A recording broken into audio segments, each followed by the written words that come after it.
अनेक वेळा पतीतर्फे ड्राफ्टिंग करताना अतिशय मूर्खपणाच्या चुका होतात. त्यामध्ये लिहिलं जातं, मी पत्नीला जॉब करण्यासाठी परमिशन दिली. गाढवा, तू कोण परमिशन देणारा? तू जॉब करताना परमिशन घेतली होती का?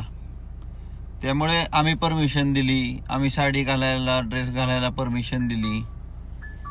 तिनं काय घालायचं अक्षरशः जाऊ द्यात, ऑनलाईन आहे, पण तिनं काय घालावं आणि काय नाही घालावं याच्याबद्दल परमिशन द्यायचा किंवा नाकारायचा दोन्हीचाही अधिकार तुम्हाला नाही.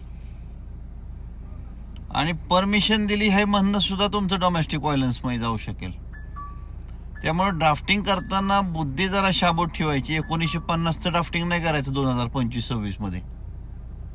त्यामुळे या प्रकारच्या परमिशन्सचा तुमचा कोणताही हक्क नाही. तिचा पगार घेण्यावर हक्क नाही. तिचा पैसे ठरवण्याचा, कुठं खर्च करण्याचा हाही अधिकार पतीला नाही.